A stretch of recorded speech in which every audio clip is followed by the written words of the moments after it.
Title: Crystal Scream, The Curse Within. Opening nightmare, abandoned motel, night. A torrential storm rages as a lonely car pulls into the parking lot of an old, desolate motel.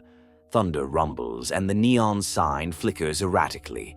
The driver, Jason, late 30s, rugged, tense, parks hesitantly. Inside the car, his phone signal is dead. His breath is heavy. Jason muttering, "What the hell is this place?" He steps out and walks toward the motel's entrance. Each step crunches against shattered glass and soaked gravel. His reflection distorts in a puddle until it moves on its own. Jason stares wide-eyed. Suddenly, the puddle ripples violently. A screeching whisper erupts. He jumps back. Motel lobby, night. Inside, the air is thick, humid. A crimson crystal sits on the reception desk, pulsing faintly. The motel clerk, Mr. Cohen, 60s, unsettling hollow eyes, watches Jason enter with an eerie smirk. "Mr. Cohen, you're just in time." Jason's stomach knots. A woman's scream echoes from a nearby hallway. Jason rushes toward the scream and finds himself in a dimly lit hallway. A group of strangers stand frozen.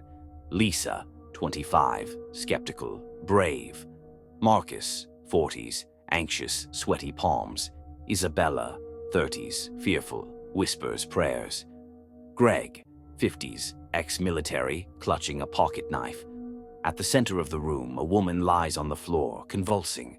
Her eyes roll back. Her mouth mutters incoherent words. "Lisa, we need to help her." Mr. Cohen says she's already lost. They turn. Mr. Cohen stands in the shadowy hallway, holding the crimson crystal. It hums with a low, ghastly resonance. Greg. "What the hell is that, Mr. Cohen?" It chooses who stays and who disappears. The first victim.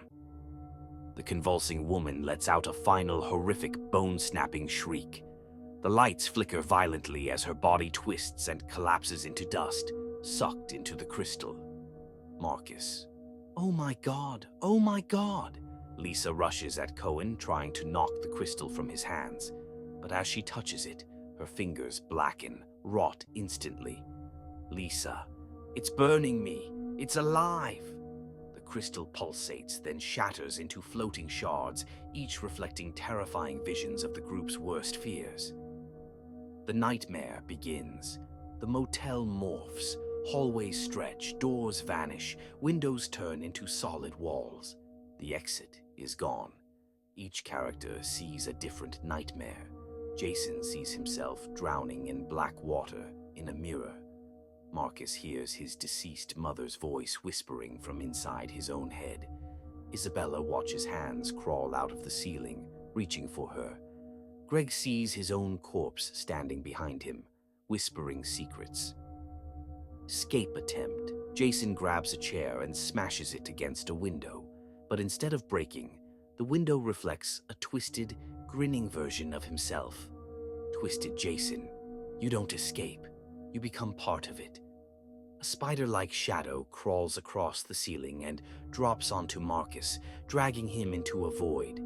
His screams echo and then silence. Isabella. We're all going to die here. The crystal pulsates again. This time it demands another sacrifice. The final reveal. Lisa and Greg, barely holding on, realize Mr. Cohen isn't real. He's a puppet, controlled by the crystal itself. Lisa. We destroy it. We break the cycle. Greg pulls out a rusty knife, but before he can act, Cohen melts into a fleshy, eyeless abomination. The walls begin to bleed. The motel is crumbling into a void. Jason, realizing the truth, grabs the crystal and crushes it against his chest. It explodes in a burst of light and screams. Aftermath. Jason wakes up in his car, parked outside an abandoned lot. The motel is gone. The storm has passed. But in the rearview mirror, his reflection grins unnaturally.